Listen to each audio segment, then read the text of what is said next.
ମୁଁ ମୋ ଅନ୍ଧୁଣୀ ସ୍ତ୍ରୀକୁ ସବୁ ରାତିରେ ମୋ ସାଙ୍ଗ ସହିତ ମୋ ସ୍ତ୍ରୀ ଅନ୍ଧୁଣୀ ଥିଲା। ମୁଁ ସବୁଦିନ ମୋ ସାଙ୍ଗକୁ ମୋ ବଦଳରେ ମୋ ସ୍ତ୍ରୀ ନିକଟକୁ ପଠାଇ ଦେଉଥିଲି। ସିଏ ମୋ ସ୍ଥାନରେ ଯାଇ ରାତିରେ ଶୋଇ ଯାଉଥିଲା ଆଉ ମୁଁ ନିଜେ ପୁରା ରାତି ବାହାରେ ବିତାଉଥିଲି। ଗୋଟିଏ ଦିନ ମୁଁ ରାତିରେ ଡେରିରେ ଘରକୁ ଫେରି ଦେଖିଥିଲି ମୋ ସ୍ତ୍ରୀ ଓ ମୋ ସାଙ୍ଗ ଗୋଟିଏ ଫ୍ୟାନରେ ରସି ଲଗେଇ ଆତ୍ମହତ୍ୟା କରିଛନ୍ତି। ମୁଁ ଏ ଦୃଶ୍ୟ ଦେଖି କିଂକର୍ତ୍ତବ୍ୟ ବିମୂଢ଼ ହୋଇ ସ୍ଥାଣୁଟେ ପରି କାନ୍ଥକୁ ଆଉଜି ବସି ରହିଥିଲି। ସମ୍ପୂର୍ଣ୍ଣ କାହିଁଟା କ'ଣ ଆସନ୍ତୁ ଶୁଣିବା। ମୋ ନାଁ ସୁମନ୍ତ। ମୁଁ ବହୁତ ଆର୍ଥିକ ଅନାଟନ ଦେଇ ଗତି କରୁଥିଲି। ମୋ ବାପା ଏହି ଦୁନିଆ ଛାଡ଼ି ଯାଇସାରିଥିଲେ। ମୋ ବାପାଙ୍କ ମୃତ୍ୟୁ ପରେ ମୋ ଜୀବନ ସମ୍ପୂର୍ଣ୍ଣ ବଦଳି ଯାଇଥିଲା। କାରଣ ସେତେବେଳ ପର୍ଯ୍ୟନ୍ତ ମୋ ବୟସ ବି ଅଧିକ ହୋଇନଥିଲା। ମୋର ଅଧ୍ୟୟନ ବି ସରିନଥିଲା। ତାଙ୍କ ଅନ୍ତେ ପରିବାରର ସବୁ ଦାୟିତ୍ୱ ମୋ ଉପରେ ପଡ଼ିଥିଲା। ମୁଁ ତିନି ଭଉଣୀଙ୍କ ଏକମାତ୍ର ଭାଇ ଏବଂ ମୋ ମା ପାଇଁ ଏକମାତ୍ର ସାହାରା ଥିଲି। ସେତେବେଳେ ମୁଁ ଭଲ ଚାକିରିଟିଏ ଖୋଜୁଥିଲି, ଯାହାଦ୍ୱାରା ମୁଁ ପରିବାର ପ୍ରତିପୋଷଣ କରିପାରିବି। ବହୁତ ଦିନ ପର୍ଯ୍ୟନ୍ତ ଚାକିରି ଖୋଜାଖୋଜି କଲା ପରେ ବି ମୋତେ ନିରାଶ ହେବାକୁ ପଡ଼ିଥିଲା। ତାପରେ ବହୁତ କଷ୍ଟରେ ମୁଁ ଗୋଟିଏ ସ୍ଥାନରେ ଚାକିରି ପାଇଲି। ମୁଁ ପଢ଼ାପଢ଼ି ତ କରିଥିଲି, କିନ୍ତୁ ରୋଜଗାର ନଥିଲା। ଆଉ ଯେତେବେଳେ ମୋତେ ଚାକିରିଟିଏ ମିଳିଗଲା, ମୁଁ ଭାବିଥିଲି ମୋ ଭାଗ୍ୟ ଖୋଲିଗଲା। କିନ୍ତୁ ମୋତେ ଏ କଥା ଜଣା ନଥିଲା ଯେ ସେଠି ଚାକିରି କଲା ପରେ ମୋ ଭାଗ୍ୟ ଏମିତି ରାତାରାତି ବଦଳିଯିବ। ମୋତେ ଚାକିରି ସହିତ ଜୀବନ ବିତାଇବାକୁ ଝିଅଟିଏ ବି ମିଳିଯାଇଥିଲା, ଯାହା ସହିତ ମୋର ବାହାଘର ବି ହେଇଯାଇଥିଲା। ଆଉ ତାପରେ ମୋ ଉପରେ ଭାଗ୍ୟଲକ୍ଷ୍ମୀଙ୍କର କୃପାରୁ ଧନର ବର୍ଷା ହେଉଥିଲା। ମୋତେ ସେତେବେଳେ ଜୀବନକୁ ମନ ଖୋଲି ଉପଭୋଗ କରିବାକୁ ଭାରି ଭଲ ଲାଗୁଥିଲା। ମୋର ଅଭାବ କହିଲେ ଆଉ କିଛି ନଥିଲା। ଯେହେତୁ ମୋ ସ୍ତ୍ରୀ ଅନ୍ଧୁଣୀ ଥିଲା, ମୁଁ ସବୁଦିନ ମୋ ସାଙ୍ଗକୁ ମୋ ବଦଳରେ ମୋ ସ୍ତ୍ରୀ ନିକଟକୁ ପଠାଇ ଦେଉଥିଲି। ସିଏ ମୋ ସ୍ଥାନରେ ଯାଇ ରାତିରେ ଶୋଇ ଯାଉଥିଲା ଆଉ ମୁଁ ନିଜେ ପୁରା ରାତି ବାହାରେ ବିତାଉଥିଲି। ଗୋଟିଏ ଦିନ ମୁଁ ରାତିରେ ଡେରିରେ ଘରକୁ ଫେରି ଦେଖିଥିଲି ମୋ ସ୍ତ୍ରୀ ଓ ମୋ ସାଙ୍ଗ ଗୋଟିଏ ଫ୍ୟାନରେ ରସି ଲଗେଇ ଆତ୍ମହତ୍ୟା କରିଛନ୍ତି। ମୁଁ ଏ ଦୃଶ୍ୟ ଦେଖି କିଂକର୍ତ୍ତବ୍ୟ ବିମୂଢ଼ ହୋଇ ସ୍ଥାଣୁଟେ ପରି କାନ୍ଥକୁ ଆଉଜି ବସି ରହିଥିଲି। ମୋର ବହୁତ ବଡ଼ ଘର ଥିଲା ଆଉ ଏ ଘରେ ସବୁ ମୁଖ୍ୟ ସ୍ଥାନରେ CCTV କ୍ୟାମେରା ଲଗାଯାଇଥିଲା। ଏସବୁ ଘଟଣାର ସତ୍ୟତା ଜାଣିବା ପାଇଁ ମୁଁ CCTV ଫୁଟେଜ୍ ଦେଖିବାରେ ଲାଗିଲି। CCTV ଫୁଟେଜରୁ ଯାହା ସତ୍ୟତା ମୁଁ ଜାଣିବାକୁ ପାଇଲି, ମୋ ପାଦ ତଳୁ ମାଟି ଭୁସୁ ଭୁସୁ ହୋଇ ଖସି ପଡ଼ିଲା ଭଳି ଅନୁଭବ ହୋଇଥିଲା। ଅଧା ରାତି ପର୍ଯ୍ୟନ୍ତ ମୁଁ ରାଣୀଭାଇ କୋଠିରେ ବିତାଇ ନିଶାରେ ଟଳମଳ ହୋଇ ଘରକୁ ଫେରିଥିଲି। ମୁଁ ଘର ଭିତରେ ପ୍ରବେଶ କରି ଚାରିଆଡ଼କୁ ଆଖି ବୁଲେଇ ଦେଖୁଥିଲି। ମୁଁ ସେତେବେଳେ ନିଜକୁ ଏ ଦୁନିଆର ସବୁଠାରୁ ଭାଗ୍ୟବାନ ମଣିଷ ମାନୁଥିଲି। ଯେଉଁ ଜିନିଷ ଉପରେ ହାତ ରଖି ଦେଉଥିଲି, ମାନେ ସେ ଜିନିଷ ନିଃସଙ୍କୋଚରେ ମୋତେ ମିଳିଯାଉଥିଲା। ସକାଳ ହେବାକୁ ଅଳ୍ପ ସମୟ ବାକି ଥିଲା ଆଉ ମୋ ଜୀବନର ସୂର୍ଯ୍ୟ ସେତେବେଳେ ଆକାଶରେ ଚମକୁଥିଲା। ସେତେବେଳେ ଚୁପଚାପ ମୋ କୋଠରୀ ଭିତରକୁ ଯାଇ ମୋ ସାଙ୍ଗକୁ ଉଠାଇ ତା ସ୍ଥାନରେ ମୋତେ ଶୋଇବାର ଥିଲା, ଯେମିତି ମୋ ସ୍ତ୍ରୀକୁ କୌଣସି ସନ୍ଦେହ ନ ହୁଏ। ମୁଁ ସେମିତି ବି ସବୁଦିନ ଏହିପରି କରିଥାଏ। ଆଉ ଏବେ ଭାବୁଥିଲି ଯେ ମୋ କୋଠରୀରେ ମୋ ସାଙ୍ଗର କ'ଣ କାମ ଥିଲା। ଏଇ ତ ମୋ ସେହି ସାଙ୍ଗ, ଯାହାକୁ ଭରସା କରି ମୁଁ ସାରା ରାତି ବାହାରେ ବୁଲାବୁଲି ପିଆପିଇ କରି ରାଣୀବାଇ କୋଠିରେ ସମୟ ବିତାଇ ଫେରିଥାଏ। ସେ ସାଙ୍ଗ ମୋ ବଦଳରେ ମୋ କୋଠରୀରେ ମୋ ସ୍ତ୍ରୀ ସାଥିରେ ରାତି ବିତାଇଥାଏ ଆଉ ମୁଁ ବାହାରେ ରାଣୀବାଇ କୋଠିରେ ଅନ୍ୟ ମହିଳାମାନଙ୍କ ସାଥିରେ ମୋର ଶାରୀରିକ ଭୋକ ମେଣ୍ଟାଇଥାଏ। ଏମିତି କରି ମୋତେ ବହୁତ ଖୁସି ଅନୁଭବ ହେଉଥାଏ, କାରଣ ମୋ ନିଜ ସ୍ତ୍ରୀ ଠାରୁ ମୋ ମନ ପୁରି ଯାଇଥିଲା। ସେମିତି ବି ମୋ ସ୍ତ୍ରୀ ଦେଖିବାକୁ ଏତେଟା ସୁନ୍ଦର ନୁହେଁ। ସିଏ ଖାଲି ଗୋଟେ ସାଧାରଣ ଚେହେରାର ଅନ୍ଧୁଣୀ ଝିଅଟେ। ମୋତେ ତ ସୁନ୍ଦରୀ ଝିଅମାନେ ବହୁତ ପସନ୍ଦ। ସେଥିପାଇଁ ମୁଁ ପ୍ରତି ରାତିରେ ନୂଆ ନୂଆ ସୁନ୍ଦରୀ ଝିଅମାନଙ୍କୁ ନେଇ ମୋ ଶାରୀରିକ ଭୋକ ମେଣ୍ଟାଇଥାଏ। ମୋତେ ନୂଆ ନୂଆ ଗୋରୀ ଆଉ ସୁନ୍ଦରୀ ତନୁପତଳି ଝିଅ ବହୁତ ପସନ୍ଦ ଥିଲେ। କେବେ କେବେ ତ ମୁଁ ମୋ ସଉକ ପାଇଁ ବିଦେଶରୁ ବି ଝିଅମାନଙ୍କୁ ଡକାଡକି କରୁଥିଲି। ସେଥିପାଇଁ ମୁଁ ମୋ ସ୍ତ୍ରୀକୁ ମୋ ସାଙ୍ଗ ନିକଟରେ ସମର୍ପି ଦେଇଥିଲି। ମୋତେ ସବୁ ନୂଆ ନୂଆ ଝିଅମାନଙ୍କ ସାଥିରେ ରାତି ବିତେଇବାକୁ ଖୁସି ଅନୁଭବ ହୋଇଥାଏ। ଏପରି କରିବା ମୋର ବହୁତ ବଡ଼ ସଉକ ଥିଲା। ମୋ ସାଙ୍ଗକୁ ମଧ୍ୟ ଗୋଟେ ଯୁବତୀଟିଏ ମିଳିଯାଇଥିଲା ରାତି ବିତାଇବା ପାଇଁ। ତାପରେ ମୁଁ ତାର ସବୁ ଖର୍ଚ୍ଚ ମଧ୍ୟ ପୂରଣ କରୁଥିଲି। ଏଥିରେ ତାର ସମସ୍ତ ସୁବିଧା ଥିଲା। ତେଣୁ ସିଏ ମଧ୍ୟ ପ୍ରତ୍ୟେକ ଦିନ ରାତିରେ ମୋ ସ୍ତ୍ରୀ ପାଖରେ ଖୁସିରେ ଶୋଇଯାଉଥିଲା। ମୁଁ ମୋ ସ୍ତ୍ରୀର ଅନ୍ଧପଣ ହେତୁ ବହୁତ ଲାଭ ପାଉଥିଲି। ବାହାଘର ଠାରୁ ଆଜି ପର୍ଯ୍ୟନ୍ତ ସେ ଜାଣିପାରିଲା ନାହିଁ ଯେ ମୁଁ ତାକୁ କେତେ ବୋକା ବନାଉଥିଲି। ଯାହା ଉପରେ ମୋ ସ୍ତ୍ରୀ ତାର ସବୁ କିଛି ଲୁଟେଇ ଦେଉଥିଲା ସ୍ୱାମୀ ଭାବି ସିଏ ପ୍ରକୃତରେ ମୋର ସାଙ୍ଗ ରଜନୀ ଥିଲା। ସେଦିନ ମୁଁ ଟଳମଳ ଗୋଡ଼ରେ ସିଡ଼ି ପାହାଚ ଚଢ଼ିବାରେ ଲାଗିଥିଲି।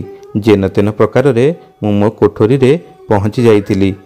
ମୁଁ ହୋସରେ ନଥିଲି କାରଣ ମୁଁ ବହୁତ ମଦ ପିଇଥିଲି। ଯେତେବେଳେ କବାଟ ଖୋଲିଥିଲି ମୁଁ କିଛି ସମୟ ବୁଝିପାରୁନଥିଲି ଯେ ଏହା ସବୁ କ'ଣ ଘଟିଯାଇଛି। ମୋର ତ ଚେତା ଆସିଲା ଯେତେବେଳେ ମୁଁ ଆଖି ଆଗରେ ଏଭଳି ଦୃଶ୍ୟ ଦେଖିଥିଲି ଆଉ ମୋର ସବୁ ମଦ ନିଶା ଏକାଥରକେ ଓହ୍ଲେଇ ଯାଇଥିଲା। ମୋତେ ମୋ ନିଜ ଆଖିକୁ ବିଶ୍ୱାସ ଆସୁନଥିଲା। ମୋତେ ଲାଗୁଥିଲା ଯେପରି ମୁଁ ନିଶାରେ ଥିବାରୁ ମୋତେ ବୋଧହୁଏ କିଛି ବୁଝା ପଡ଼ୁନାହିଁ। କାରଣ ବେଳେବେଳେ ମୁଁ ଏତେ ମଦ ପିଇଥାଏ ଯେ ମୋତେ ମୋ ଆଖପାଖରେ କ'ଣ ସବୁ ଘଟିଯାଉଛି କିଛି ଜଣାପଡ଼ିନଥାଏ। ମୁଁ ନିଜକୁ ହୋସକୁ ଆଣିବା ପାଇଁ ଆଖି 2-3 ଥର ମଳି ଭଲ କରି ଦେଖିବାକୁ ଚେଷ୍ଟା କରିଥିଲି। କିନ୍ତୁ ଆଖି ଆଗରେ ଦୃଶ୍ୟରେ କିଛି ବି ପରିବର୍ତ୍ତନ ଲକ୍ଷ୍ୟ କରିପାରିଲି ନାହିଁ। ତା ମାନେ ସେ ଦୃଶ୍ୟ ସବୁ ସତ୍ୟ ଥିଲା। ଏହା ଦେଖି ମୋ ପାଦ ତଳୁ ମାଟି ଭୁସୁ ଭୁସୁ ହୋଇ ଖସି ପଡ଼ିବା ଭଳି ମୁଁ ଅନୁଭବ କରୁଥିଲି। ମୋ ପ୍ରିୟ ସାଙ୍ଗ ଓ ସ୍ତ୍ରୀର ଏପରି ଦୃଶ୍ୟ ମୋତେ ସ୍ତମ୍ଭୀଭୂତ କରିଦେଇଥିଲା। ମୋ ସାଙ୍ଗ ଓ ମୋ ସ୍ତ୍ରୀ 2 ଜଣ ପଙ୍ଖାରେ ଝୁଲିଥିଲେ ଆଉ ମୁଁ ପହଞ୍ଚି ତାଙ୍କୁ ଉଦ୍ଧାର କରିବାକୁ ଚେଷ୍ଟା କଲାବେଳେ ସେ ମୃତ୍ୟୁବରଣ କରିସାରିଥିଲେ। ମୋତେ ତ ସେତେବେଳେ ଏମିତି ଲାଗୁଥିଲା ଯେମିତି ମୋ ମୁଣ୍ଡ ଉପରେ ସାରା ପୃଥିବୀଟା ଅଜାଡ଼ି ହୋଇ ପଡ଼ୁଥିଲା। ମୁଁ କିଛି ବୁଝିପାରୁନଥିଲି ଯେ ମୁଁ ସେତେବେଳେ କ'ଣ କରିବି, କାରଣ ମୁଁ କିଛି କରିବା ପରିସ୍ଥିତିରେ ନଥିଲି। ମୋର ଏପରି ପରିସ୍ଥିତି ହୋଇଥିଲା ଯେ ନା ମୁଁ ପୋଲିସ ଡାକି ସେମାନଙ୍କୁ କିଛି କହିପାରୁଥିଲି ନା କାହାର ସାହାଯ୍ୟ ମାଗିପାରୁଥିଲି। କହିଥାନ୍ତି ଯଦି କ'ଣ ବା କହିଥାନ୍ତି। ମୋ ପ୍ରିୟ ସାଙ୍ଗ ମୋ କୋଠରୀରେ ମୋ ସ୍ତ୍ରୀ ସହିତ ରାତିସାରା କ'ଣ କରୁଥିଲା ଆଉ ସେ 2 ଜଣ ଏକା ସାଥିରେ କାହିଁକି ଆତ୍ମହତ୍ୟା କରିଛନ୍ତି। ଏକା ସାଥିରେ ସେ 2 ଜଣକ ଏଭଳି ଆତ୍ମହତ୍ୟା ବହୁତ ରହସ୍ୟମୟ, ଭୟଙ୍କର ଆଉ ଅଜବ ପ୍ରକାରର ଘଟଣା ଥିଲା। ସେମାନଙ୍କର ଆତ୍ମହତ୍ୟା ଦେଖି ସେଦିନ ମୋ ଲୋମ ଟାଙ୍କୁରି ଉଠିଥିଲା। ମୁଁ ସେମିତି ସ୍ତବ୍ଧ ହୋଇ କାନ୍ଥକୁ ଆଉଜି ବସିଥାଏ। ସକାଳ 8ଟା। ଘରର ସବୁ ଚାକର ବାକର ଧୀରେ ଧୀରେ ଆସିବା ଆରମ୍ଭ କରିଦେବେ। ମୋର ତ ଜୀବନ ସଙ୍କଟରେ ଆସିଯାଇଥାଏ। ସେଦିନ ମୋତେ ଏମିତି ଲାଗିଥିଲା ଯେମିତି ମୋ ଉପରେ ବହୁତ ବଡ଼ ବିପତ୍ତି ଆସିଯାଇଥିଲା ଆଉ ମୋତେ ସାହାଯ୍ୟ କରିବା ପାଇଁ କେହି ଜଣେ ହେଲେ ବି ଦେଖାଯାଉନଥିଲେ। ହଠାତ୍ ମୁଣ୍ଡରେ ଗୋଟେ ବୁଦ୍ଧି ଜୁଟିଲା। ମୁଁ ସିକ୍ୟୁରିଟି ଗାର୍ଡକୁ ଡାକି କହିଥିଲି ଆଜି ସବୁ ଚାକର ବାକରଙ୍କୁ ବାହାରୁ ବିଦା କରିଦେବ। ସେ ମୋ ଆଦେଶ ମୁତାବକ ସମସ୍ତଙ୍କୁ କହିଦେଇଥିଲା। ଆଜି ବାବୁ କହିଛନ୍ତି ସମସ୍ତଙ୍କୁ ଛୁଟି ବୋଲି କହି ବିଦା କରିଦେଇଥିଲା।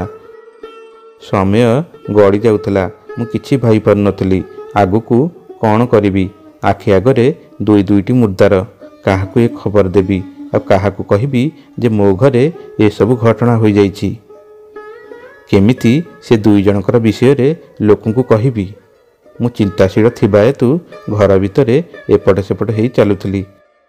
କହିବାକୁ ଗଲେ ସେତେବେଳେ ଶୀତର ଦିନ ଥିଲା, କିନ୍ତୁ ମନ ଭିତରେ ମୋର ଭୟ ଯୋଗୁଁ ମୁଣ୍ଡରୁ ଗମ ଗମ ଝାଳ ବୋହି ଚାଲିଥିଲା।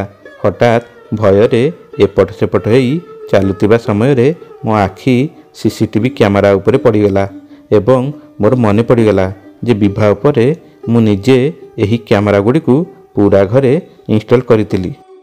କାରଣ ମୁଁ ମୋ ମୋବାଇଲରୁ ଘରର ସମସ୍ତ ରେକର୍ଡ଼ିଂ ଦେଖୁଥିଲି।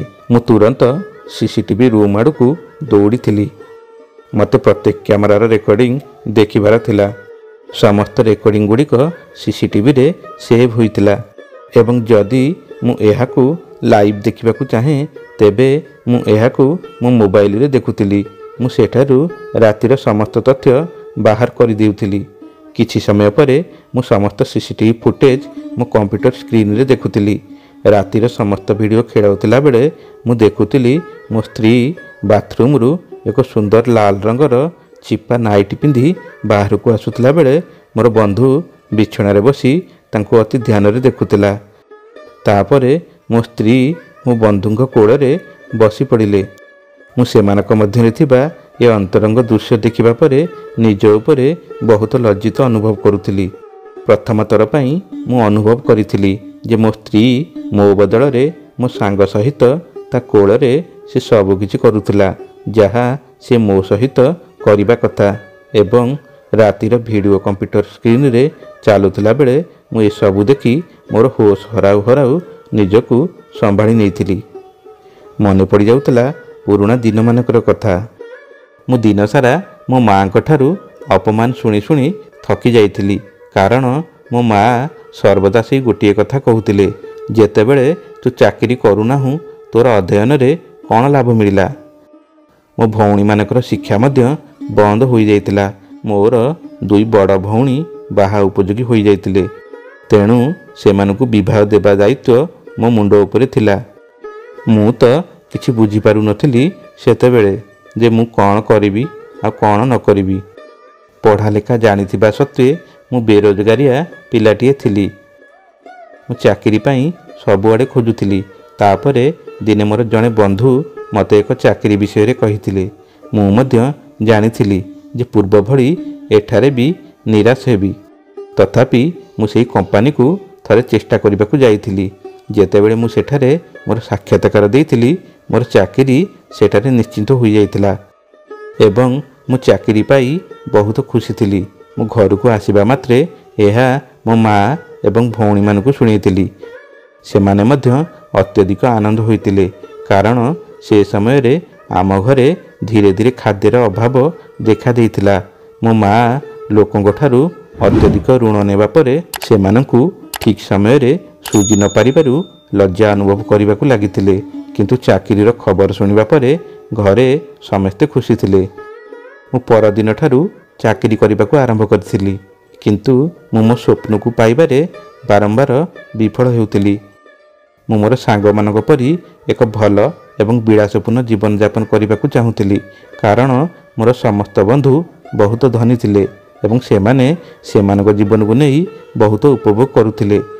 ମୁଁ ସେହି ଲୋକମାନଙ୍କୁ ଦେଖି ଈର୍ଷା ଅନୁଭବ କରୁଥିଲି ଏବଂ ଭାବୁଥିଲି ମୋ ନିକଟରେ ସେତିକି ଧନ ସମ୍ପତ୍ତି କାହିଁକି ନାହିଁ। ନା ମୋ ବାପାଙ୍କର କୌଣସି ମୂଲ୍ୟବାନ ସମ୍ପତ୍ତି ଅଛି, ନା ମୋର ବାଜେ ଖର୍ଚ୍ଚ ପାଇଁ ପର୍ଯ୍ୟାପ୍ତ ଅର୍ଥ ଅଛି। ମୁଁ ଚାହୁଁଥିଲି ଯେ ଝିଅମାନେ ମୋର ସ୍ମାର୍ଟନେସ୍ ଦ୍ୱାରା ପ୍ରଭାବିତ ହୁଅନ୍ତୁ ଏବଂ ମୁଁ ସେମାନଙ୍କ ସହିତ ବହୁତ ମଜା କରିପାରନ୍ତି।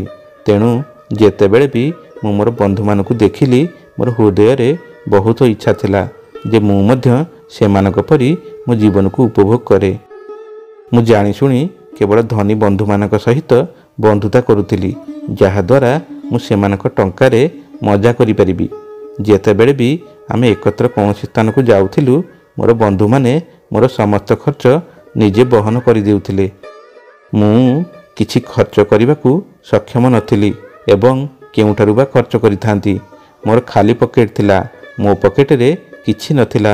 ମୋର ବିଶ୍ୱାସ ଥିଲା ଯେହେତୁ ମୋର ସାଙ୍ଗମାନେ ମୋତେ ସାଙ୍ଗରେ ନେଉଥିଲେ ତେଣୁ ସେମାନେ ମୋର ସମସ୍ତ ଖର୍ଚ୍ଚ ନିଜେ ବହନ କରିବେ। ପଇସା ପତ୍ର ମୋ ନିକଟରେ ନଥିବାରୁ ମୁଁ ସବୁବେଳେ ଚତୁରତାର ସହିତ ସତର୍କ ହୋଇ ମୋ ଧନୀ ବନ୍ଧୁମାନଙ୍କ ସହିତ ବନ୍ଧୁତା ବଢ଼ାଉଥାଏ ଏବଂ ମୋ ଲକ୍ଷ୍ୟରେ ସଫଳ ବି ହେଉଥିଲି। କଲେଜ ପରେ ମୁଁ କୌଣସି ସ୍ଥାନରେ ଚାକିରି ପାଇପାରିଲି ନାହିଁ। ବହୁତ କଷ୍ଟରେ ମୋର ଗୋଟିଏ ସାଙ୍ଗ ସେତେବେଳେ ମୋ ପାଇଁ ଗୋଟେ ଚାକିରିଟେ ଯୋଗାଡ଼ କରିଦେଇଥିଲା। ସେଇଟା ଗୋଟେ ବହୁତ ବଡ଼ କମ୍ପାନୀ ଥିଲା। ଚାକିରି ମୁଁ ଯିବା ଆରମ୍ଭ କଲି ଏବଂ ସେଠାରେ କଠିନ ପରିଶ୍ରମ କଲି ଯାହାଦ୍ୱାରା ମୁଁ ମୋର ମାଲିକକୁ ପ୍ରଭାବିତ କରିପାରିବି। କିନ୍ତୁ ଯାହା ଦରମା ପାଇଲି ତାହା ଘରର ଖର୍ଚ୍ଚ ଏବଂ ମୋ ଭଉଣୀଙ୍କ ବିବାହ ସଞ୍ଚୟ ପାଇଁ ବ୍ୟବହୃତ ହୋଇଯାଉଥିଲା। ତାପରେ ମୋ ପାଖରେ ଏତେ ଟଙ୍କା ନଥିଲା ଯାହା ମୁଁ ମୋର ଇଚ୍ଛାକୁ ପୂରଣ କରିବା ପାଇଁ ଖର୍ଚ୍ଚ କରିପାରିବି ଓ ମୋ ସ୍ୱପ୍ନ ସାକାର କରିପାରିବି। ବହୁତ କଷ୍ଟରେ ମୁଁ ଚାକିରି ପାଇଥିବାରୁ ମୁଁ ଏହାକୁ ହାତଛଡ଼ା କରିବାକୁ ଚାହୁଁନଥିଲି। ମୁଁ ମୋ ଜୀବନକୁ ନେଇ ଅସନ୍ତୋଷ ହେବା ଆରମ୍ଭ କରିଦେଇଥିଲି। ମୋର ପ୍ରତିଦିନ ସମାନ ରୁଟିନ୍ ରହିଆସୁଥିଲା।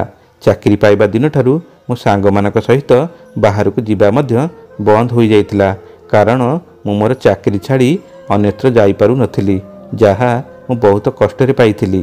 ନହେଲେ ମୋ ଘରେ ଆଉ ଥରେ ନୂଆ ନୂଆ ବିଶୃଙ୍ଖଳା ଆରମ୍ଭ ହୋଇଯାଇଥାନ୍ତା, ଯାହା ମୋ ମା ମୋ ସହିତ ସବୁଦିନେ କରୁଥିଲା। ସକାଳୁ ନେଇ ସନ୍ଧ୍ୟା ପର୍ଯ୍ୟନ୍ତ ଅଫିସ କାମରେ ବ୍ୟସ୍ତ ରହିବା, ଆଉ ଘରକୁ ଆସି ଘରର ବିଭିନ୍ନ ଦାୟିତ୍ୱରେ ବ୍ୟସ୍ତ ରହିଯିବା। କେତେବେଳେ ମାଙ୍କର ରୋଷେଇବାସ ପାଇଁ ଛୋଟ ମୋଟ ଜିନିଷ ମାର୍କେଟରୁ ଆଣି ଯୋଗେଇବା, ତ କେତେବେଳେ ଭଉଣୀମାନଙ୍କର ବାହାଘର ପାଇଁ କୁଣିଆଙ୍କର ଚର୍ଚ୍ଚାରେ ବ୍ୟସ୍ତ ରହିବା। ହଠାତ୍ ମୋ ଅମାବାସ୍ୟାର ଜୀବନରେ ପୂର୍ଣ୍ଣିମାର ଆଲୋକ ଆଗମନ କରିଥିଲା, ଯାହା ନାଁ ସଞ୍ଜନା ଥିଲା। ସେ ମୋ କମ୍ପାନୀ ମାଲିକଙ୍କ ଏକମାତ୍ର ଅଲିଅଳ ଝିଅ, ଯିଏକି ପିଲାଦିନୁ ଅନ୍ଧୁଣୀ। କମ୍ପାନୀ ମାଲିକଙ୍କ ସ୍ତ୍ରୀଙ୍କର ହଠାତ୍ ବିୟୋଗ ହେବାରୁ ମାଲିକ ତାଙ୍କ ସାଥିରେ ସବୁଦିନେ ସଞ୍ଜନାକୁ ବି ନେଇକରି ଆସୁଥିଲେ। ତାଙ୍କ ପରିବାରରେ ଆଉ କେହି ବି ନଥିଲେ, ତେଣୁ ସେ ଘରେ ଏକୁଟିଆ ରହୁଥିଲା। ସେଥିପାଇଁ ମା ଛେଉଣ୍ଡ ସଞ୍ଜନା ମନସ୍ଥିତିର ଉତ୍ତେଜନା ଦୂର କରିବା ପାଇଁ ମାଲିକ ତାଙ୍କୁ ଅଫିସକୁ ଆଣିବା ଆରମ୍ଭ କରିଥିଲେ। ମୁଁ ମାଲିକଙ୍କ କିଛି ଭଲ ଷ୍ଟାଫ୍ମାନଙ୍କ ଭିତରେ ଅନ୍ତର୍ଭୁକ୍ତ ହୋଇଯାଇଥିଲି। ସେଥିପାଇଁ ସଞ୍ଜନାକୁ ମାଲିକ ମୋ ଦାୟିତ୍ୱରେ ଦେଇ ରଖିଥିଲେ। ତାଙ୍କର କହିବା ଥିଲା ଯେ, ଦେଖ ସୁମନ୍ତ, ତୁମେ ସଞ୍ଜନାକୁ ନିଜ ସାଥିରେ ରଖି କମ୍ପାନୀ ପରିଦର୍ଶନ କରାଅ, ଆଉ କମ୍ପାନୀର ସବୁ ଟିକିନିକି ତଥ୍ୟ ସଞ୍ଜନାକୁ ବୁଝାଇ ଦେବ। ଅସଲ କଥା ଥିଲା, ତାଙ୍କ ଝିଅ କମ୍ପାନୀ ବିଷୟରେ ଭଲ କରି ବୁଝିଗଲେ ତାଙ୍କ ଭବିଷ୍ୟତ ପାଇଁ ଭଲ। ସେଥିପାଇଁ ସେ ସଞ୍ଜନାକୁ ମୋ ଦାୟିତ୍ୱରେ ଛାଡ଼ିଥିଲେ। ଏହାର ସୁଯୋଗ ନେଇ ମୁଁ ସଞ୍ଜନାକୁ କମ୍ପାନୀ ବିଷୟରେ ଭଲ କରି ବୁଝାଇବା ସହିତ ତା ହୃଦୟ ଜିତିବାକୁ ଚେଷ୍ଟା ଚଳାଇଥିଲି, କାରଣ ମୁଁ ଜାଣିସାରିଥିଲି ସଞ୍ଜନା ହେଉଛି ତା ମା ବାପାଙ୍କର ଗୋଟିଏ ମାତ୍ର ସନ୍ତାନ। ଭବିଷ୍ୟତକୁ ଏତେ କୋଟି ମୂଲ୍ୟର ସମ୍ପତ୍ତି ସବୁ ତାର ହେବ। ସେତେବେଳେ ମୁଁ ମୋର ସମସ୍ତ ସ୍ୱପ୍ନକୁ ସଞ୍ଜନା ମାଧ୍ୟମରେ ସାକାର କରିବାକୁ ଚାହୁଁଥିଲି। ସେଥିପାଇଁ ମୁଁ ତା ହୃଦୟ ଜିତିବାକୁ ଲାଗିଯାଇଥିଲି ଏବଂ ଧୀରେ ଧୀରେ ମୁଁ ମୋ ଯୋଜନାରେ ସଫଳ ହେଲି। ପଢ଼ା ଲେଖା ଜାଣିଥିବା, ଗୌରବର୍ଣ୍ଣ ଆଉ ସୁନ୍ଦର ଚେହେରା ରଖିଥିବା ଯୁବକ ମୁଁ ସେତେବେଳେ ଥିଲି। କମ୍ପାନୀର ଦାୟିତ୍ୱ ସମ୍ଭାଳି ସମ୍ଭାଳି ମୁଁ ଗୋଟିଏ ଦାୟିତ୍ୱବାନ ଓ ପରିଶ୍ରମୀ ପିଲା ହୋଇପାରିଥିଲି। ରୂପରେ ସୁନ୍ଦର ଏବଂ ସଞ୍ଜନାଙ୍କ ପରି ଝିଅମାନଙ୍କୁ କିପରି ନିୟନ୍ତ୍ରଣ କରାଯିବ, ତାହା ମୁଁ ପଢ଼ା ବେଳୁ ଭଲ ଭାବରେ ଜାଣିଥିଲି। ତେଣୁ ମୁଁ ତା ଦୁର୍ବଳତାର ସୁଯୋଗ ନେଇଥିଲି ଏବଂ ତାପରେ ତାର ସରଳତାର ସୁଯୋଗ ନେଇ ମୁଁ ତା ହୃଦୟରେ ମୋ ପାଇଁ ସ୍ୱତନ୍ତ୍ର ସ୍ଥାନଟିଏ ସୃଷ୍ଟି କରିପାରିଥିଲି। ସଞ୍ଜନା ତା ହୃଦୟ ମୋତେ ଦେଇ ବସିଥିଲା, ଆଉ ସିଏ ମୋତେ ବାହା ହେବା ପାଇଁ ଇଚ୍ଛା କରୁଥିଲା। ଏହା ପୂର୍ବରୁ ମୋ ମାଲିକ ଏ ବିଷୟରେ କିଛି ଜାଣିଥାନ୍ତେ, ହଠାତ୍ ସେ ଦୁନିଆ ଛାଡ଼ି ଚାଲି ଯାଇଥିଲେ, ଆଉ ମୋତେ ଏବେ ସଞ୍ଜନାକୁ ବାହା ହେବାର ରାସ୍ତା ସୁବିଧାରେ ମିଳିଯାଇଥିଲା। ସେ ବ୍ୟବସାୟିକ କଥାବାର୍ତ୍ତା ପାଇଁ ନେପାଳ ଯାଇଥିଲେ। ସେଠାରେ ହଠାତ୍ ହୃଦଘାତ ହେବାରୁ ତାଙ୍କର ପ୍ରାଣ ଚାଲିଯାଇଥିଲା, ଆଉ ମୃତ୍ୟୁ ସମ୍ବାଦ କମ୍ପାନୀରେ ଆସି ପହଞ୍ଚି ଯାଇଥିଲା। ତାଙ୍କର ଅନ୍ତିମ ସଂସ୍କାର ସେଠାରେ ତାଙ୍କ ସାଙ୍ଗ କରିଦେଇଥିଲେ। ନିଜ ବାପାଙ୍କର ଏମିତି ଆକସ୍ମିକ ଭାବେ ଅକାଳ ବିୟୋଗରେ ସଞ୍ଜନା ବହୁତ ଭାଙ୍ଗି ପଡ଼ିଥିଲା। କିଛି ଦିନ ପୂର୍ବରୁ ମାଙ୍କର ଦେହାନ୍ତ ହୋଇଥିଲା, ଆଉ ତାପରେ ବାପାଙ୍କର। ଏଭଳି ବାପା ମା ଛେଉଣ୍ଡ ହୋଇଯିବା ପରେ ସଞ୍ଜନା ବହୁତ ମାନସିକ ଦୁଶ୍ଚିନ୍ତା ଦେଇ ଗତି କରୁଥିଲା। ନିଜକୁ ଏ ଦୁନିଆରେ ବହୁତ ଏକୁଟିଆ ଅନୁଭବ କରୁଥିଲା। ଏ ଏକୁଟିଆପଣ ତାକୁ ଆହୁରି ଦୁଶ୍ଚିନ୍ତା ଆଡ଼କୁ ଟାଣି ନେଉଥିଲା। ସେତେବେଳେ ଯଦି ସଞ୍ଜନା କାହାକୁ ଭରସା କରୁଥିଲା, ସିଏ କେବଳ ମୁଁ ଥିଲି। ସେଥିପାଇଁ ସେ ବହୁତ ଶୀଘ୍ର ମୋ ସହିତ ବିବାହ କରିବା ପାଇଁ ସ୍ଥିର କରିଥିଲା। ଯେମିତି ବିବାହ ପରେ ମୁଁ କମ୍ପାନୀ ଓ ତାର ଯତ୍ନ ନେଇପାରିବି। ମୋର ବା ଏଥିରେ ରାଜି ନ ହେବାର କ'ଣ ବା କାରଣ ହୋଇଥାନ୍ତା? ମୋତେ ତ ସଞ୍ଜନାକୁ ବିବାହ ପରେ ସେ ସବୁ ମିଳିବାର ଥିଲା, ଯାହା ପାଇଁ ମୁଁ ବହୁତ ପୂର୍ବରୁ ଯୋଜନା କରି ସୁଯୋଗର ଅପେକ୍ଷାରେ ଥିଲି। ମୁଁ ସଞ୍ଜନାକୁ ଏ ପ୍ରସ୍ତାବରେ ରାଜି ବୋଲି କହିଦେଇଥିଲି। ସଞ୍ଜନା ତାର ସବୁ ସମ୍ପର୍କୀୟମାନଙ୍କର ବିରୁଦ୍ଧରେ ଯାଇ ମୋ ସହିତ ଶୀଘ୍ର ବିବାହ କରି ନେଇଥିଲେ। ତାଙ୍କର କେହି ସମ୍ପର୍କୀୟ ଚାହୁଁନଥିଲେ ଯେ ସଞ୍ଜନାର ମୋ ସହିତ ବାହାଘର ହଉ ବୋଲି, କାରଣ ଆମେ ଦୁଇଜଣ ପରସ୍ପରଠାରୁ ଚଳନୀରେ ବହୁତ ଭିନ୍ନ ଥିଲୁ। ମୁଁ ବହୁତ ଗରିବ ଥିଲି। ମୋ ପରିବାର ଇତିହାସ ବି ଏତେ ଭଲ ନଥିଲା। ଆର୍ଥିକ ରୂପେ ମୁଁ ଓ ମୋ ପରିବାର ସ୍ୱଚ୍ଛଳ ନଥିଲୁ। କେବଳ ମୁଁ ସେତେବେଳେ ଜଣେ ସଞ୍ଜନାର କମ୍ପାନୀରେ ଚାକିରି କରୁଥିବା ମାମୁଲି ସୁପରଭାଇଜର ଥିଲି। ସଞ୍ଜନା ସେତେବେଳେ ଅନ୍ଧୁଣୀ ଥିଲା ସତ, ମାତ୍ର ତା ନିକଟରେ ପ୍ରଚୁର ଧନ ସମ୍ପତ୍ତି ଥିଲା, ଯେଉଁଥିପାଇଁ ସେ ବଡ଼ ଆରାମରେ ଗୋଟେ ଧନୀ ଘରେ ବାହା ହୋଇ ପାରିଥାନ୍ତା। କିନ୍ତୁ ସେ ତାର ସବୁ ସମ୍ପର୍କୀୟମାନଙ୍କ କଥାକୁ ଭ୍ରୂକ୍ଷେପ ନ କରି ମୋ ସହିତ ଗୋଟେ ନୂଆ ଜୀବନ ଆରମ୍ଭ କରିଥିଲା। ସାଧାରଣ ବାହାଘର ଭଳି ଆମ ବାହାଘରରେ ସଞ୍ଜନା ବାହା ହୋଇ ଆମ ଘରକୁ ଆସିନଥିଲା, ବରଂ ମୁଁ ତାଙ୍କ ଘରକୁ ତା ସାଥିରେ ଚାଲି ଯାଇଥିଲି। ମୋ ଘରେ କାହାର କୌଣସି ଅସୁବିଧା ନଥିଲା ମୁଁ ସଞ୍ଜନା ସାଙ୍ଗରେ ତା ଘରେ ରହିବାରେ, କାରଣ ମୋତେ ଓ ମୋ ପରିବାରକୁ ସେତେବେଳେ ଧନର ବହୁତ ଆବଶ୍ୟକତା ଥିଲା। ସେହି ଧନ ଉପରେ ମୋ ଦୁଇ ଭଉଣୀଙ୍କର ବାହାଘର ନିର୍ଭର କରୁଥିଲା। ବାହାଘର ପରେ ମୁଁ ସଞ୍ଜନା ସାଥିରେ କିଛି ରାତି ବିତାଇଥିଲି, ଆଉ ଆମେ ଦୁଇଜଣ ପରସ୍ପରକୁ ରାତିସାରା ମନ ଭରି ଉପଭୋଗ କରୁଥିଲୁ। କିନ୍ତୁ ଏହାର କିଛି ଦିନ ପରେ ମୁଁ ଆଉ ତା ସାନ୍ନିଧ୍ୟରେ ସନ୍ତୁଷ୍ଟ ହୋଇପାରିନଥିଲି। ମୋର ତାଠାରୁ ମନ ଭରି ଯାଇଥିଲା। ସିଏ ଜଣେ ଅନ୍ଧୁଣୀ ଝିଅ ଥିଲା, ଏଥିପାଇଁ ମୋତେ ସିଏ ଆଉ ଭଲ ଲାଗୁନଥିଲା। ସଞ୍ଜନା ଦେଖିବାକୁ ଏତେ ବି ସୁନ୍ଦର ନଥିଲା ଯେ ମୁଁ ତା ରୂପ ଲାବଣ୍ୟରେ ତା ଉପରେ ମୋ ପ୍ରେମ ବର୍ଷା କରିଥାନ୍ତି। ମୁଁ ତ ତାକୁ କେବଳ ମୋ ପ୍ରେମରେ ତାର ପ୍ରଚୁର ଧନ ସମ୍ପତ୍ତି ପାଇଁ ଫସେଇଥିଲି। ମୋତେ ତ ସେତେବେଳେ ତାଠାରୁ ଅନେକ ଗୁଣରେ ସୁନ୍ଦରୀ ଝିଅ ମିଳିଯାଉଥିଲେ ବାହା ହେବା ପାଇଁ। ମୋର ସେତେବେଳେ ବହୁତ ଧନୀ ଘରର ସାଙ୍ଗମାନେ ବିଭିନ୍ନ ପ୍ରକାରର ନିଶା ସେବନ କରି ବହୁତ ଆଡ଼ୁ ସୁନ୍ଦରୀ ଝିଅମାନଙ୍କୁ ଡାକି ରାଣୀବାଈ କୋଠିରେ ତାଙ୍କ ସହିତ ରାତି ବିତାଉଥିଲେ, ଆଉ ସେମାନଙ୍କ ଦୈହିକ କାମନାକୁ ଚରିତାର୍ଥ କରି ସେମାନଙ୍କ ଜୀବନକୁ ଉପଭୋଗ କରୁଥିଲେ। ଗୋଟିଏ ଦିନ ମୋର ଗୋଟେ ଧନୀ ଘରର ସାଙ୍ଗ ମୋତେ କହିଥିଲା, ଆରେ କ'ଣ କିରେ, ସବୁବେଳେ ସେ ଅନ୍ଧୁଣୀଟା ସାଥିରେ ଚୁମ୍ବକ ଭଳି ଲାଗି ରହୁଛୁ। ଆଜି ରାତିରେ ଆମ ସାଙ୍ଗରେ ଚାଲ, ବହୁତ ମଜା କରିବା। ତତେ ଅସଲ ସ୍ୱର୍ଗର ସୁଖ ଆମେ ଦେଖାଇବୁ। ଦେଖିବାକୁ ଗଲେ ମୁଁ ବି ସେ ସାଙ୍ଗଟା କଥାରେ ଏକମତ ଥିଲି, ମାତ୍ର ମୋ ସ୍ତ୍ରୀକୁ ଉଦାସ କରି ଯିବା ପାଇଁ ମୋର ଇଚ୍ଛା ହେଉନଥିଲା। ଆଉ ସେମିତି ବି ସଞ୍ଜନା ମୋତେ କେବେ ବି ରାତିରେ ବାହାରକୁ ଛାଡ଼ୁନଥିଲା। ସେ କହୁଥିଲା, ମୋତେ ସବୁବେଳେ ରାତିରେ ତୁମ ସାନ୍ନିଧ୍ୟରେ ରହିବାକୁ ଭଲ ଲାଗେ, ଆଉ ସେମିତି ବି ରାତି ବେଳା ଚାକର ଚାକରାଣୀ ନଥିବାରୁ ଏଡ଼େ ବଡ଼ ଘରେ ଏକୁଟିଆ ଡର ଲାଗେ। ଏଇଆ ଭାବି ମୁଁ ମୋ ସାଙ୍ଗକୁ ସେଦିନ ମନା କରିଦେଇଥିଲି, ଆଉ ସିଏ ମୋତେ ଛାଡ଼ିକିରି ଚାଲି ଯାଇଥିଲେ। କିନ୍ତୁ ମୋ ମନରେ ବି ମୋ ସାଙ୍ଗ କହିଥିବା କଥା ଗୁଡ଼ିକ ଗୋଳେଇ ଘାଣ୍ଟି ହେଉଥାଏ। ମୁଁ ବି ସେମାନଙ୍କ ଭଳି ସେ ସ୍ୱର୍ଗ ସୁଖର ଅନୁଭୂତି ନେବା ଉଚିତ। ଧନ ସମ୍ପତ୍ତିର ପୂର୍ବ ଭଳି କୌଣସି ଅଭାବ ନଥିଲା ସେତେବେଳେ, କାରଣ ସଞ୍ଜନାର ବାପା ଯେଉଁ ବ୍ୟବସାୟ ଛିଡ଼ା କରି ଯାଇଥିଲେ ତାର ସବୁ ଦାୟିତ୍ୱ ମୋ ଉପରେ ଥିଲା। ତେଣୁ ମୋ ବ୍ୟାଙ୍କ ଆକାଉଣ୍ଟରେ ସେତେବେଳେ ଖାଲି ପଇସା ହିଁ ପଇସା ଥାଏ। ମୋ ମନ ଭିତରେ ଚାଲିଥାଏ କେମିତି ମୋ ଧନୀ ସାଙ୍ଗମାନଙ୍କ ସଙ୍ଗେ ମୁଁ ବି ରାତିରେ ମଜା କରିବା ପାଇଁ ଯାଇଥାନ୍ତି। ଦିନେ ମୋର ଗୋଟେ ପୁରୁଣା ଦିନର ସାଙ୍ଗ ମୋ କମ୍ପାନୀକୁ ମୋ ଭଳି ଚାକିରି ଅନ୍ୱେଷଣରେ ଆସିଥାଏ। ସେ ବହୁତ ଗରିବ ଥିଲା, ତାକୁ ଚାକିରିର ବହୁତ ଆବଶ୍ୟକତା ଥିଲା। ମୁଁ ବହୁତ ଭାବିଚିନ୍ତି ତାକୁ ଶେଷରେ ଗୋଟେ ଚାକିରି ଦେଇଥିଲି। ସେ ଚାକିରିରେ ତାକୁ କ'ଣ କରିବାକୁ ପଡ଼ିବ ବୋଲି ପଚାରିବାରୁ ମୁଁ ତାକୁ ବୁଝାଇଥିଲି। ମୋ କଥା ଶୁଣି ସେ ଆଶ୍ଚର୍ଯ୍ୟଚକିତ ହୋଇ ରହିଯାଇଥିଲା। ସେ ତା କାନ ଉପରେ ବିଶ୍ୱାସ କରିପାରୁନଥିଲା ଯେ ସତରେ ମୁଁ ତାକୁ କହୁଛି ନା ସେ ଭୁଲ ଶୁଣୁଛି। ସିଏ ମୋତେ ଏମିତି ଦେଖୁଥିଲା ଯେମିତି ମୋ ମୁଣ୍ଡ ଖରାପ ହୋଇଯାଇଛି ବୋଧହୁଏ। ମୁଁ ତାକୁ ସେତେବେଳେ ଅନେଇ ଦେଇ ଟିକେ ହସି ଦେଇ କହିଥିଲି, ବାସ୍ ସାଙ୍ଗ, ତୋ ଚାକିରି କହିଲେ ତୋର ଏଇ କାମ ରହିବ। ଯଦି ସାଙ୍ଗ ତୁମ କଥା ମାନି ଏ ଚାକିରି କରିବୁ, ମୁଁ ତତେ ପଇସାରେ ପୋତି ପକେଇବି। ତୋର ପଇସା ଚିନ୍ତା କିଛି କରିବା ଆବଶ୍ୟକ ନାହିଁ।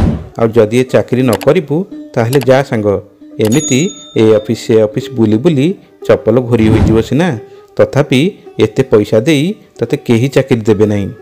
ମୋର ଏମିତି କଥା ଶୁଣି ସେ ଚିନ୍ତାରେ ପଡ଼ିଯାଇଥିଲା। କିଛି ସମୟ କ'ଣ ଭାବି କହିଥିଲା, ଠିକ୍ ଅଛି ସାଙ୍ଗ, ତୋର ଚାକିରି କରିବା ପାଇଁ ମୁଁ ରାଜି ଅଛି।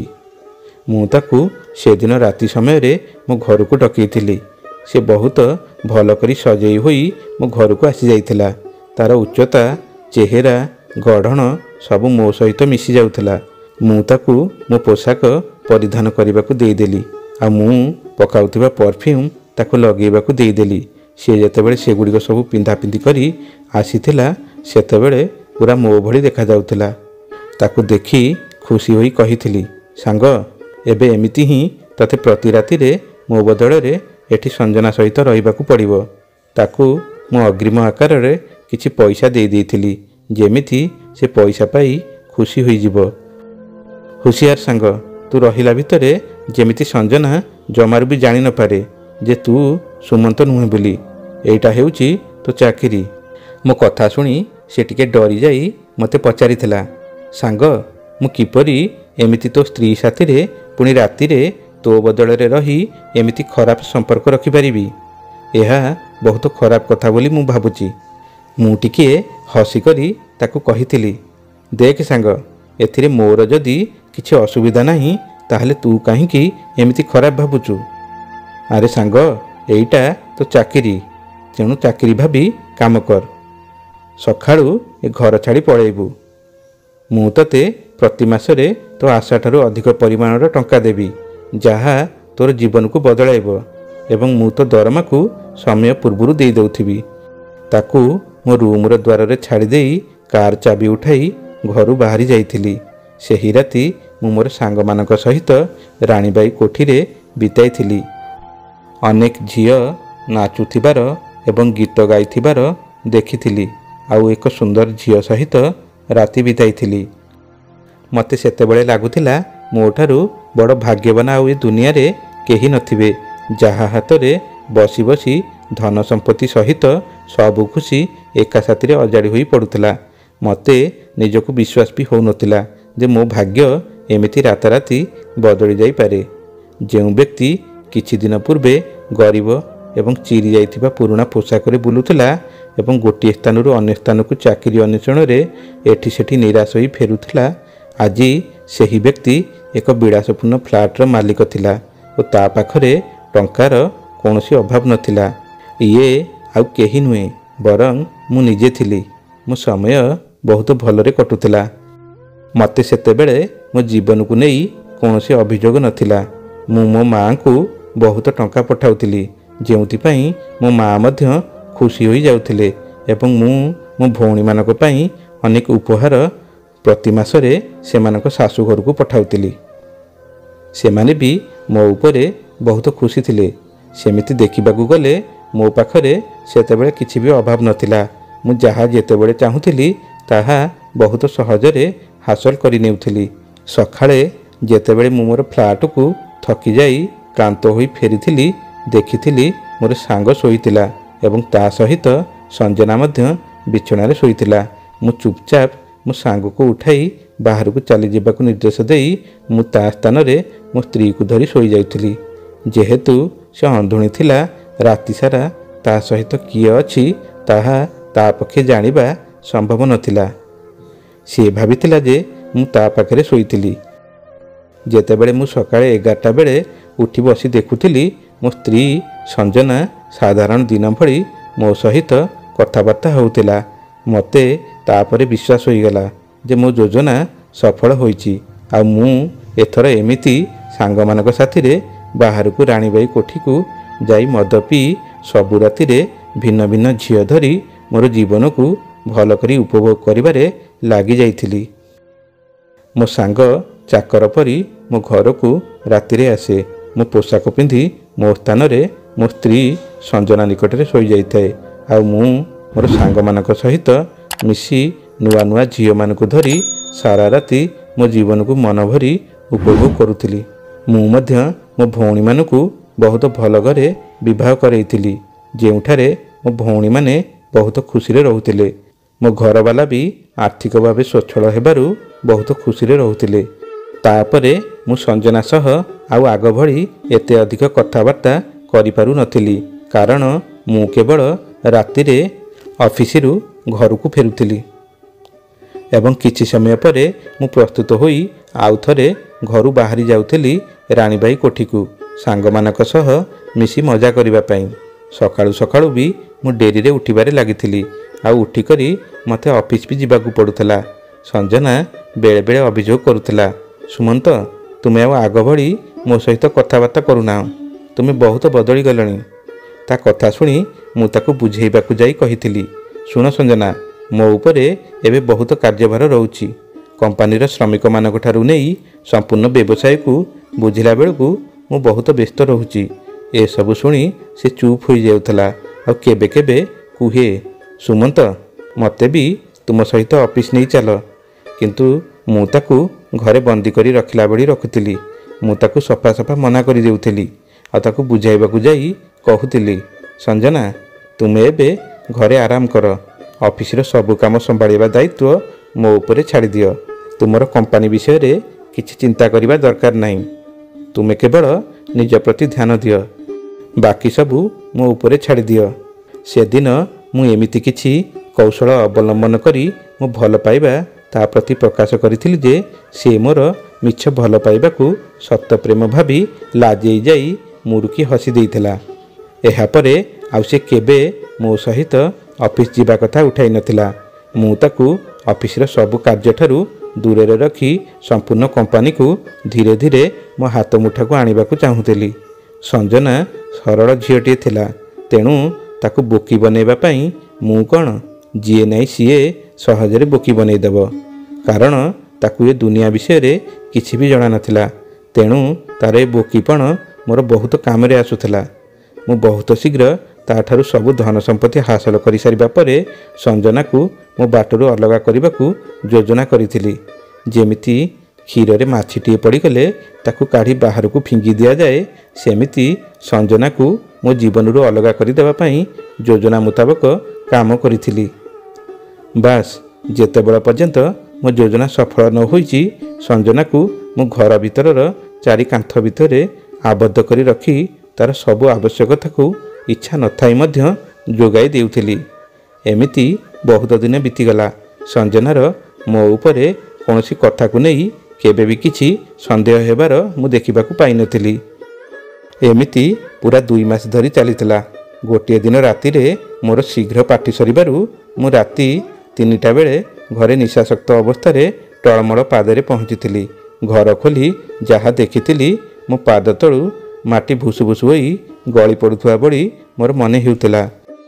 ମୋ ସ୍ତ୍ରୀ ସଞ୍ଜନା ଓ ମୋ ପ୍ରିୟ ସାଙ୍ଗ ରଜନୀ 2 ଜଣ ସିଲିଂ ଫ୍ୟାନ୍ରେ ଦଉଡ଼ି ଲଗେଇ ଝୁଲି ରହିଛନ୍ତି। କିନ୍ତୁ ଏସବୁ ଘଟଣା କେମିତି ହୋଇଥିଲା ମୋର ସେ ବିଷୟରେ ବିଲକୁଲ ବି କିଛି ଧାରଣା ନଥିଲା। ତାପରେ ଯେତେବେଳେ ମୁଁ CCTV ଫୁଟେଜ୍ ଗୁଡ଼ିକୁ କମ୍ପ୍ୟୁଟର ସ୍କ୍ରିନ୍ ଉପରେ ଦେଖିଥିଲି, ମୁଁ ଆଶ୍ଚର୍ଯ୍ୟ ହୋଇ ରହିଯାଇଥିଲି।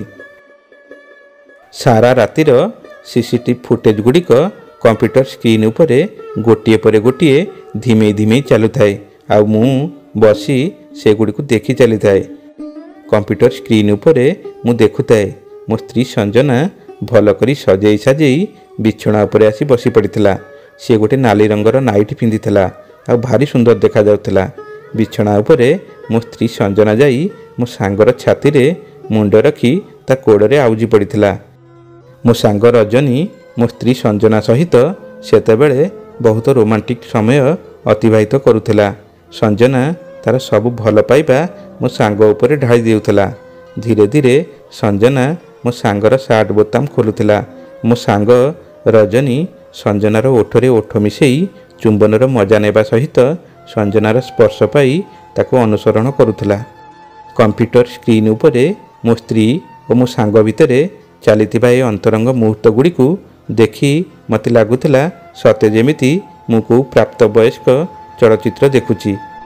ପ୍ରଥମ ଥର ପାଇଁ ମୋ ସ୍ତ୍ରୀକୁ ଆଉ କେଉଁ ପୁରୁଷର ବାହୁବନ୍ଧନରେ ଅର୍ଦ୍ଧ ଉଲଗ୍ନ ଅବସ୍ଥାରେ ଦେଖି ଇଚ୍ଛାର ଅଗ୍ନିବଳୟ ଭିତରେ ମୁଁ ଜଳି ଯାଉଥିଲି। ଫୁଟେଜ୍ ଗୁଡ଼ିକ କମ୍ପ୍ୟୁଟର ସ୍କ୍ରିନ୍ ଉପରେ ଧିମେଇ ଧିମେଇ ଚାଲିଥାଏ। ହଠାତ୍ ମୋ ସାଙ୍ଗ ରଜନୀ ଉଠି ବାଥରୁମ୍ ଆଡ଼େ ଚାଲି ଯାଇଥିଲା। ସେତିକିବେଳେ ସଞ୍ଜନା ବିଛଣାରୁ ଉଠି ଆସି ଟେବୁଲ ଉପରେ କ୍ଷୀର ଗ୍ଲାସଟି ଉଣ୍ଡାଳି ସେଥିରେ ଗୋଟିଏ କ'ଣ ବଟିକା ମିଶେଇ ଭଲ କରି ଗୋଳି ଦେଇଥିଲା। ଆଉ ତାପରେ ଯେତେବେଳେ ମୋ ସାଙ୍ଗ ବାଥରୁମ୍ରୁ ଫେରିଲା, ସଞ୍ଜନା ସେ କ୍ଷୀର ଗ୍ଲାସଟି ତା ଆଡ଼କୁ ପିଇବା ପାଇଁ ବଢ଼େଇ ଦେଇଥିଲା। ସେ କ୍ଷୀର ଗ୍ଲାସଟି ପିଇ ସାରିଲା ପରେ ରଜନୀ କିଛି ସମୟ ଛାଡ଼ି ବିଛଣା ଉପରେ ଗାଢ଼ ନିଦରେ ଶୋଇଯାଇଥିଲା। ଏମିତି ଲାଗୁଥିଲା ଯେମିତି ସଞ୍ଜନା ମୋ ସାଙ୍ଗ ରଜନୀର ଶୋଇବା ବାଟକୁ ଚାହିଁ ବସିଥିଲା। ରଜନୀ ଶୋଇଯିବା ପରେ ସଞ୍ଜନା ଗୋଟେ ଚାକରକୁ ଫୋନ୍ କରି ଡାକିଥିଲା। ସେ ଚାକର ଆସିବା ପରେ ତାକୁ ସେ କ'ଣ ସବୁ କହିଥିଲା। ତାପରେ ସେ ରଜନୀ ବେକରେ ରସି ଲଗେଇ ଫ୍ୟାନ୍ରେ ଝୁଲେଇ ଦେଇଥିଲା। ନିଦରେ ଥାଇ ବି ରଜନୀ ଫ୍ୟାନ୍ରେ ଝୁଲିବା ଅବସ୍ଥାରେ ମରିବା ପୂର୍ବରୁ ଗୋଡ଼ ହାତ ହଲାଇ ବହୁତ ଛଟପଟ ହେଉଥିଲା। ବିଚରା ଗରିବ ସାଙ୍ଗଟା ମୋର ଥିଲା, ମୋ ପାଇଁ ବଳି ପଡ଼ିଗଲା। ସେ ଦୃଶ୍ୟ ସବୁ ଦେଖି ମୋ ଲୋମ ଟାଙ୍କୁରି ଉଠିଥିଲା। ରଜନୀ ମରିଯିବା ପରେ ସଞ୍ଜନା ସେ ଚାକରଟିକୁ ଗୋଟେ ଜରିରେ ପୁଳାଇ ଟଙ୍କା ଦେଇ ତାକୁ କ'ଣ ସବୁ କହିଥିଲା। ସେ ଖାଲି ମୁଣ୍ଡ ନୁଆଇଁ ଶୁଣୁଥିଲା। ସଞ୍ଜନା ହାତ ଦେଖାଇ ତାକୁ କ'ଣ ଗୋଟେ ନିର୍ଦ୍ଦେଶ ଦେଲା। ସେ ସେଠାରୁ ଟଙ୍କା ଜରିଟି ନେଇ ଚାଲି ଯାଇଥିଲା। ଚାକରଟି ଯିବା ପରେ ସଞ୍ଜନା ତା ମୋବାଇଲ ଧରି କ'ଣ ସବୁ ଗପି ଚାଲିଥିଲା। କିଛି ସମୟ ପରେ ଫୋନ୍ଟି ଟେବୁଲ ଉପରେ ରଖିଦେଇ ଚେୟାର ଉପରେ ଚଢ଼ି ସେ ଚାକରଟି ସଜାଡ଼ି ରଖିଥିବା ଆଉ ଗୋଟିଏ ରସି ବେକରେ ବାନ୍ଧି ଝୁଲି ପଡ଼ିଥିଲା। ତାର ହାତ ଗୋଡ଼ କିଛି ସମୟ ପର୍ଯ୍ୟନ୍ତ ସେମିତି ଛଟ ଛଟ ହେଉଥିଲା ଆଉ ଜିଭଟା ବାହାରକୁ ବାହାରି ପଡ଼ିଥିଲା। କିଛି ମିନିଟ୍ ପରେ ସବୁ ଶେଷ ହୋଇଯାଇଥିଲା। ଏସବୁ ଦେଖି ମୋ ଆଖିରେ ଲୁହ ଝରି ଚାଲିଥିଲା। ଭୟରେ ଗୋଡ଼ ହାତ ଥଣ୍ଡା ପଡ଼ିଯାଉଥିଲା। ମୁଁ କିଂକର୍ତ୍ତବ୍ୟ ବିମୂଢ଼ ହୋଇ କିଛି ସମୟ ସେଇଠି ସେମିତି ବସି ଯାଇଥିଲି।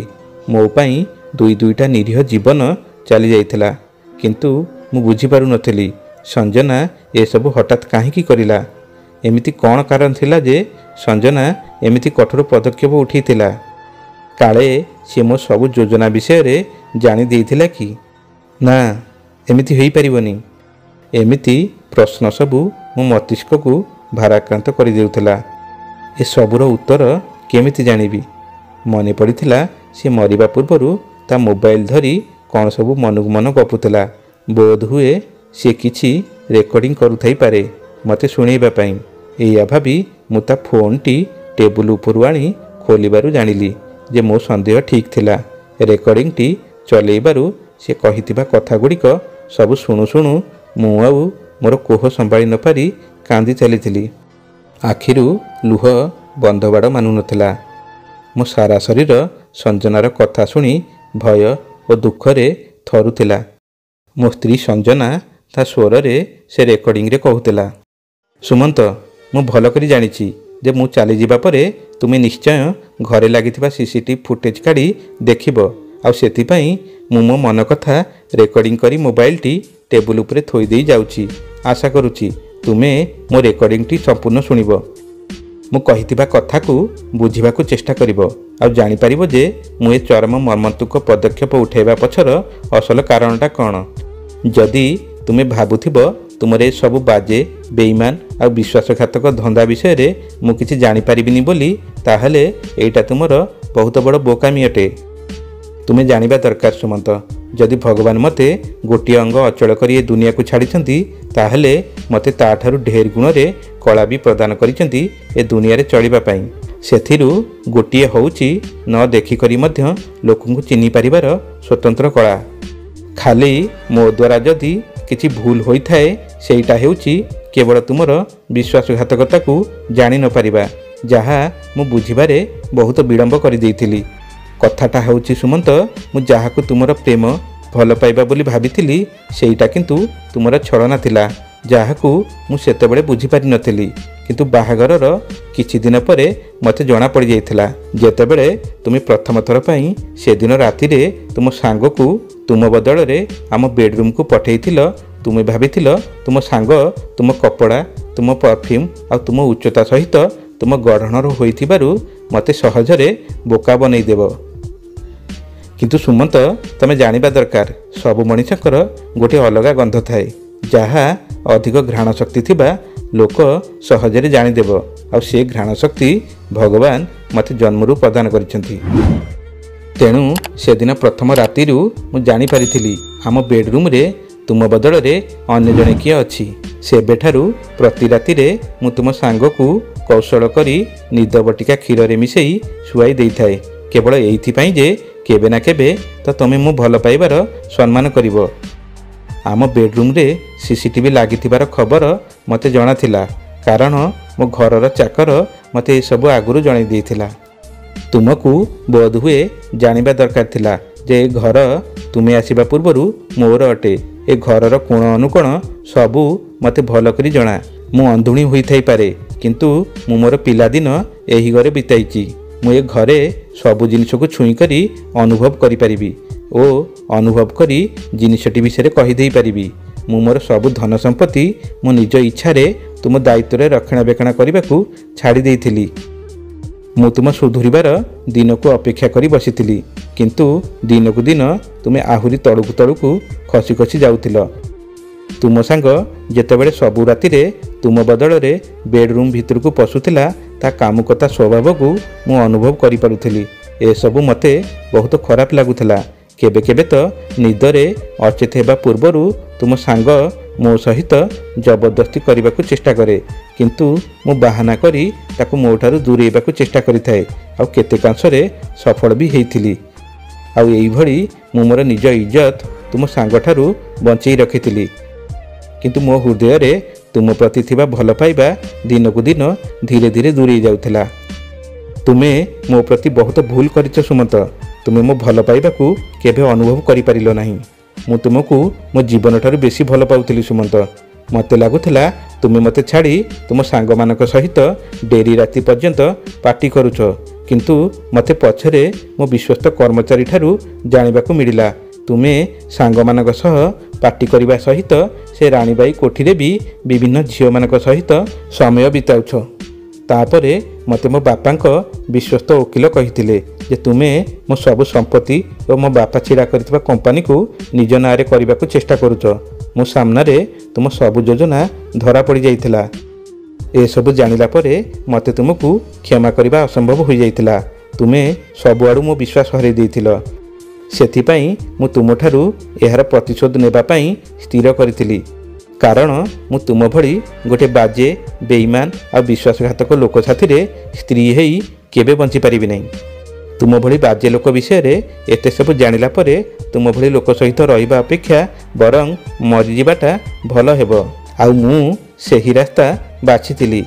ମୁଁ ଆଜି ରାତିରେ ଜାଣିଶୁଣି ତୁମ ସାଙ୍ଗ ମନ ନେବା ପାଇଁ ତା ସହିତ ଶାରୀରିକ ସମ୍ପର୍କ ରଖି ତାକୁ ଖୁସି କରେଇଥିଲି, କାରଣ ମୋତେ ଜଣାଥିଲା ତୁମେ ଏସବୁ ସିସିଟିଭି ଫୁଟେଜରେ ପଛରେ ନିଶ୍ଚୟ ଦେଖିବ, ଆଉ ନିଜ ସ୍ତ୍ରୀକୁ ପରପୁରୁଷର ବାହୁବନ୍ଧନରେ ଦେଖି ନିଶ୍ଚୟ ଅନୁତାପ କରିବ। ତାପରେ ମୋତେ ତୁମ ସାଙ୍ଗଠାରୁ ପ୍ରତିଶୋଧ ବି ନେବାର ଥିଲା, ଯିଏ ମୋ ଅନ୍ଧ ହେବାର ଫାଇଦା ଉଠାଇବାକୁ ଚାହୁଁଥିଲା। ସେଇଥିପାଇଁ ମୁଁ ସବୁଦିନ ଭଳି ତୁମ ସାଙ୍ଗକୁ ଆଜି ରାତିରେ ଗୋଟିଏ ବଦଳରେ 2ଟା ନିଦ ବଟିକା କ୍ଷୀରରେ ମିଶାଇ ଦେଇଥିଲି, ଆଉ ମୋ ବିଶ୍ୱସ୍ତ ଚାକରକୁ ଡାକି ଯୋଜନା ମୁତାବକ ତାକୁ ଫ୍ୟାନ୍ରେ ଝୁଲେଇ ସବୁଦିନ ପାଇଁ ଶେଷ କରିଦେଲି।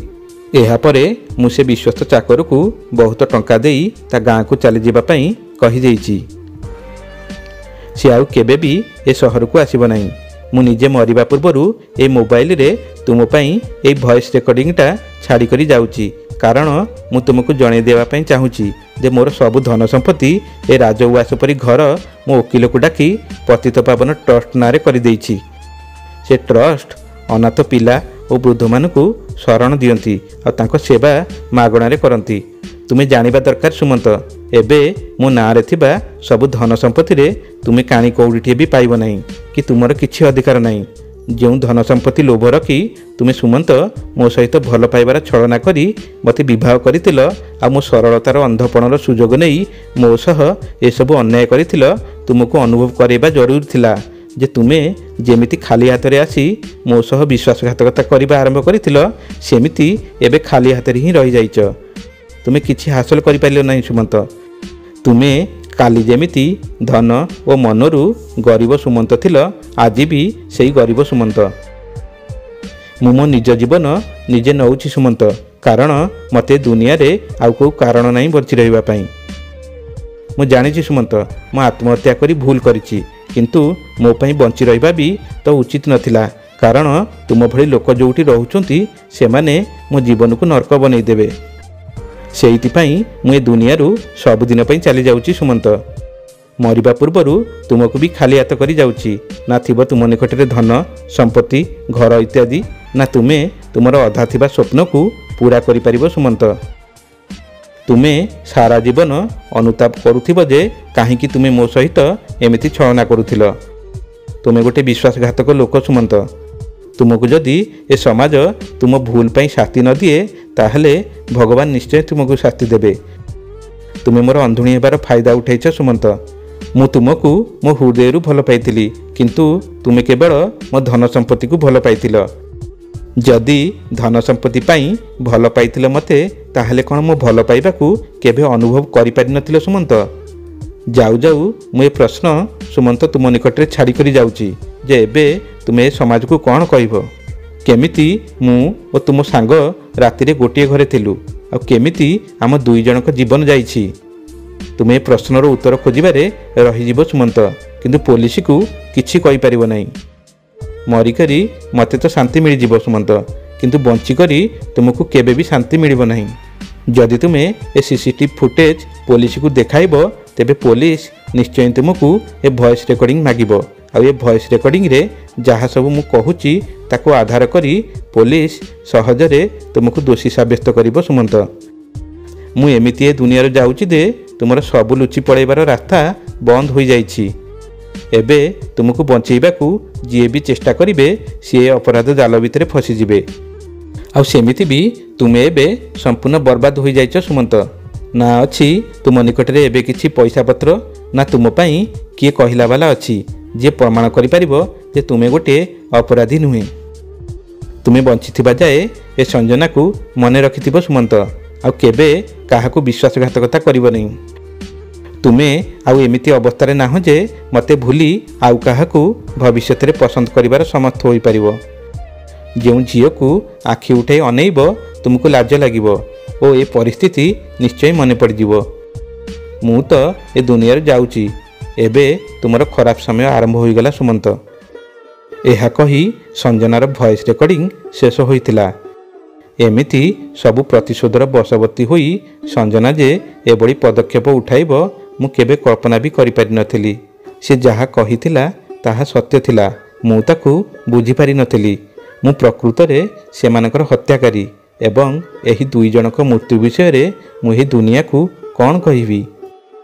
किछि समय पर्यंत चिंता करिबा परे जेतेबेले मु किछि बुझी पारि नथिली सेतेबेले मु संजना को मोबाइल रु से वॉइस रिकॉर्डिंग डिलीट कर देली एवं मोबाइल को तले जोर रे पिटी देइथिली, जहा फल रे मोबाइल भांगी जाइथिला। सिक्यूरिटी गार्ड को डाकिथिली। जेतेबेले से ताको मालिकाणी को एपरी अवस्था रे देखिथिले कांदीबाकू लागिथिले।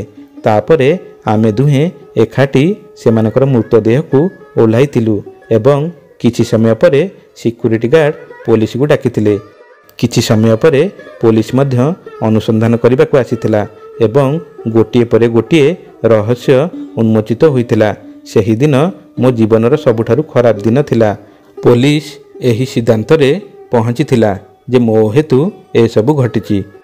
वर्तमाने मु मोर धन लालसार इच्छा और जीवन को उपभोग करिवार प्रबल इच्छा हेतु जेलर चारिकांथ भितरे बसिची। मो माँ एवं भौणी सबु कथा जानी सारिबा परे मोठारु तांकर सबु संपर्क काटी देइथिले। वर्तमाने मोर एई दुनिया रे केही नांती। मु मोर स्नेही स्त्री एवं बंधु को मध्य हराइथिली। मो माँ बयसर अपराह्न रे एकुटिया तांको जीवन बिताउथिला, कारण तांकर एकमात्र सहारा मु थिली। मु तांको पूर्वरु मासक मास टंका पठाउथिली चलिबा पई, आउ एबे से या घरु ता घरु मागी जाची चलुछंती। मो प्रिय सांग भी ता जीवन हारी देइथिला। आमे भूल पथरे पाद देइथिलु, तेणु एहार परिणामर सामना करियाकू पडुथिला। जदिओ मो स्त्री आत्महत्या करिथिले से जीवा बेले मते अपराधी कर देई जाइथिले। मोर समस्त बंधु जो माने मते भूल पथरे आगे नहीं थिले से माने मध्य मते छाड़ी चली जाइछंती। मोर मामला एबे कोर्ट रे चलीछि। मोर अवशिष्ट जीवन मोर भविष्यत सब किछि नष्ट हो जाइछि। बेले बेले मु भाबुछि जे मु संजना प्रति बहुत भूल करिथिली, किंतु तार मृत्यु परे से मोठारु एमिति प्रतिशोध नहीं गले जहा पई मते सारा जीवन एमिति जंत्रणा भोगवाकू पड़िबो। एहा मध्य मनकू आसे जे मु निजे मो जीवनर एक भल समय को नष्ट करि देइछि। कारण जेतेबेले मु गरीब आ खाली हाथ रे थिली मो जीवन भलरे चलिथिला एवं जेतेबेले भगवान मते एते धन देइथिले एवं मते एते भल स्त्री देइथिले सेतेबेले जेमिति एते खुशी मु हजम करि पारि नथिली। मो निज गोड़े निजे कुराड़ी मारी मो जीवन को निजे नष्ट कर देइथिली एवं आजी मु एहार फलाफल भोगुची। बंधुगण आशा करूछु आपण मानकु ए कहानीटी निश्चय पसंद आसीथिबो। कहानीटी पसंद आसीथिले हमर ई चैनल को लाइक एवं शेयर कर दियंतु। हां जदि हमर ई चैनल को नुवा करि आसीथिबी चैनल टी को सब्सक्राइब करबा संगे संगे बेल आइकन को दबेई ऑल बटन टी को चिपि दियंतु। जेते बेले भी एई बडी वीडियो हम चैनल रे आसीबो सर्वप्रथमे आपण मानक पाखु नोटिफिकेशन जिवो। पुनी देखाइबो आगामी वीडियो रे आ एक नुवा कहानी को नै। सेतबेला पंत रहउछु। जय जगन्नाथ।